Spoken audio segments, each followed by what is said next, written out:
So what we study here in the Center for Space Science is something called space weather. So space weather is the interaction, basically the study of the interaction of the sun and the near-Earth environment. So when there's something happens on the sun, like a coronal mass ejection or a flare, how does it impact human technology in the near-Earth environment? There are various aspects of space weather that we study. So an event happens on the sun, there's a lot of energy that is released from the sun. There's energetic particles, electrons, protons, what we call the solar wind, that impact the Earth's magnetic field and produce a lot of energy and transfer a lot of energy to the near-Earth environment, which causes space weather. So there are several aspects of space weather that we study. And one of them is astronaut safety. So the astronauts are in orbit. They're above the atmosphere, so they're exposed to radiation. We can get something called a solar energetic proton event that we worry about. And if one of those happens, we get a big flare. We warn the astronauts, and the astronauts will actually put the space station between them and the sun. There was actually a X-class flare. We label flares by number, letter. X-class flare is the largest one. There was an X-class flare between Apollo 16 and 17 that if it happened when the astronauts were on the moon, it would have killed the astronauts. So there's astronaut safety, there's spacecraft damage. The spacecraft, again, the spacecraft are in space. It's what's called a plasma, which is a soup of charged particles, electrons and protons.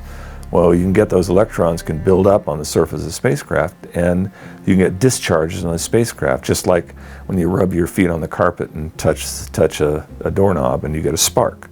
Well, if that spark happens on the spacecraft, it can damage the spacecraft. It goes a wire, it goes into a computer, and it causes anomalies or even damages the spacecraft.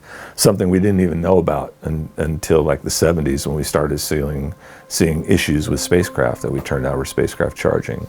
Communications, that's a really big deal because the ionosphere acts to refract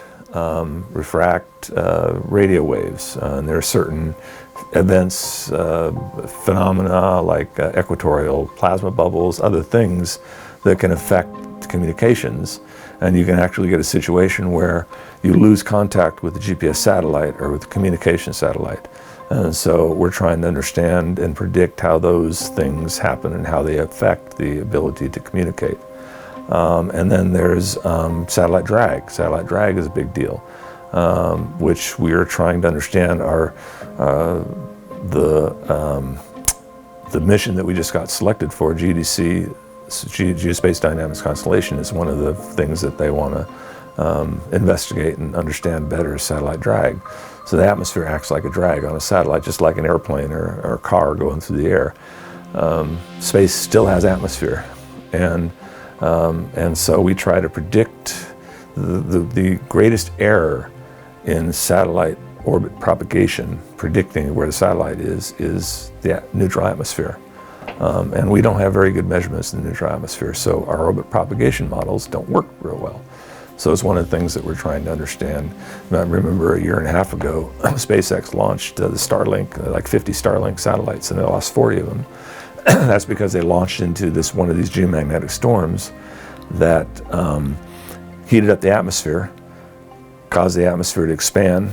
There was more drag up there, and before they could get the satellites into higher orbit, they re-entered the atmosphere, and they lost 40 of them. And then finally, the other thing we're worried about is ground-induced currents. So there are these currents that flow in the ionosphere. You can see them in the aurora borealis, which is a earthly manifestation of the space weather. When you see the aurora borealis bright, it means there's a lot of activity going on. And that's electrons coming down into the atmosphere, hitting the atmosphere and causing it to fluoresce. Well, electrons flowing in the atmosphere is just like a current flowing in a wire. And those currents can generate currents in ground-based wires, transmission wires.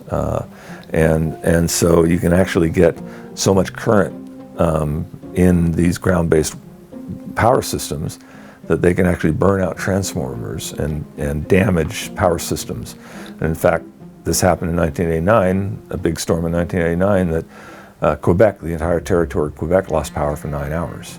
There was a big event in 1849 called the Carrington event, that if that happened right now, it would probably wipe out the U.S. power grid. So it's one of the things we really worry about. And in fact, telegraph operators back then talked about how they didn't have to use their batteries. They can actually use the current that was in their telegraph wires to communicate with when they turned off their batteries. So those are the things that we worry about space weather.